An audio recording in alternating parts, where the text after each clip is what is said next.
নমস্কার বন্ধুরা, অলির রান্নাঘরে আপনাদের অনেক অনেক স্বাগত। আবারও চলে এসেছি আপনাদের কাছে একটা ভিডিও নিয়ে। তো আজকে আমি কোনো রান্নার ভিডিও নিয়ে আসিনি। তো আজকে আমি আপনাদের সঙ্গে ব্লগ ভিডিও শেয়ার করব। তো আমি বাড়িতে কি কি কাজ করি সেটাই আপনাদের সঙ্গে শেয়ার করব। তো এখন বাজে সকাল 6:30।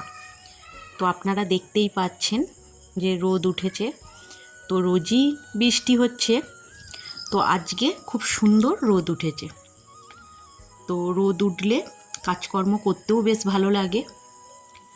তো এখন আমি ঝাঁট দিয়ে নিচ্ছি, আর আমার দুটো ঘর ঝাঁট দেওয়া হয়ে গেছে। তো রান্নাঘরটাও ঝাঁট দিয়ে নিয়েছি, আর উঠানটাও ঝাঁট দেওয়া হয়ে গেছে, আর এই দুয়ারটা বাকি ছিল, তো সেইটা ঝাঁট দিয়ে নিলাম। তো এখন আমি মুছে নেব। ঘর দুটোও মুছে নিয়েছি, রান্নাঘরটাও মুছা হয়ে গেছে। তো ঘুম থেকে উঠে আগে আমি মেন দরজার সামনে জল দিয়ে দিয়েছি। আর না, জল দিয়ে ধোয়াতে হয়, সেই কারণে আমি ঘুম থেকে উঠে আগে জল দিয়ে ধুইয়ে নিয়েছি। তারপর হরিতলায় জল দিয়েছি। তো ঠাকুর ঘরের কাজ সারা হয়ে গেছে। তারপর আমি এই ঝাঁট দিতে এসেছি, আর দুয়ারটাও মুছে নিচ্ছি। তো এখনও আমার বাসন মাজা হয়নি, তো বাসনটা ভিজিয়ে রেখেছি। ঘরটা মুছা হয়ে গেলে আমি বাসন মাজবো।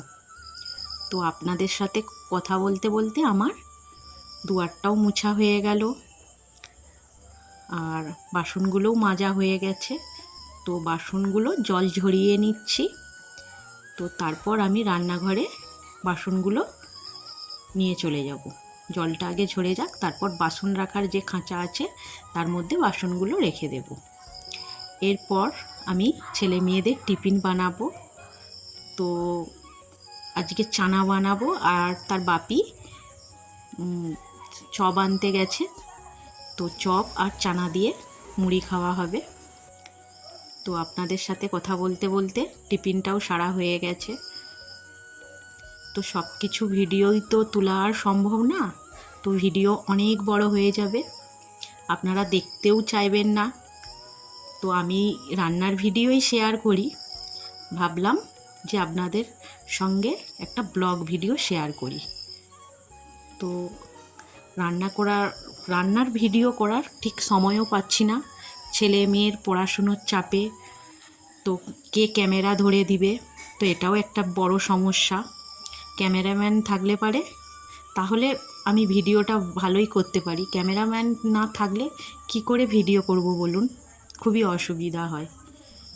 তো এই ভিডিওগুলো যে বানাচ্ছি এগুলো আমি নিজেই বানিয়েছি, মানে স্ট্যান্ডে আমি ফোনটা রেখে দিয়েছি, দিয়ে ভিডিওটা বানাচ্ছি।